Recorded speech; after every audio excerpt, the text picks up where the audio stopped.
I mean, the first big decision, of course, was what are we aiming for, right? Do we try to do a Dawn of War 1 or a Dawn of War 2, or a mix of the both? Because, you know, we like both of them, but in the end we said, no, let's really go with Dawn of War 1. That's our guiding star. There were three major things that we were looking to preserve building Dawn of War 4.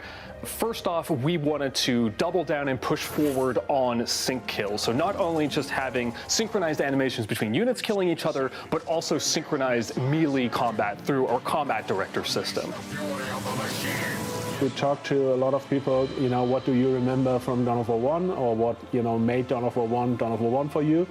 And everybody was excited about sync kills, right? Because that was just something that everybody remembered. And so we said, okay, we definitely want sync kills in the game, but could we maybe even make it, you know, more spectacular, or something that, you know, 20 years later is super cool. And so we came up with a new system. I think when you do like a new version or reinterpretation of a classic game, the challenge is always that you're not trying to recreate the old game, but you try to recreate the feeling that people had when they played the old game, right? So what you basically want to do is you look at the old game, you ask yourself, okay, how did this work and how did this make us feel, and how can we do this 20 years later? We also wanted to bring back base building as well as large-scale armies and engagements. There are so many cool factions and so many cool stories you could choose from, and we basically ended up picking the factions we picked because we felt if we do like a new version or like a evolution of Dawn of War 1, you need the Blood Ravens and you need the Orcs. That is just a given.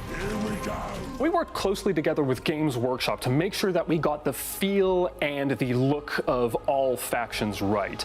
We knew right from the jump that we wanted to make a game that felt true to the universe and to the factions.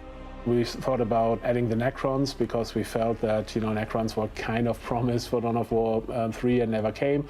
So it felt like a nice touch to finally give them to the players. There may be a faction that, you know, never had a big role in a Dawn of War game. And there are not that many. Adeptus Mechanicus is definitely like a big and important faction in the 40k universe, and they were never part of the Dawn of War, and so we felt that's a good opportunity to have something new for everyone. A couple of things that we knew we wanted to bring back were things such as unit upgrades and so on, such as assault intercessors that you just saw with jump packs, as well as hero units. Not making them too powerful, but definitely still significant for a player's army. We also wanted to bring back 4 different factions, essentially, each with their own gameplay mechanics. We somehow have to get this stuff back in the game, but make it like a new version or our version.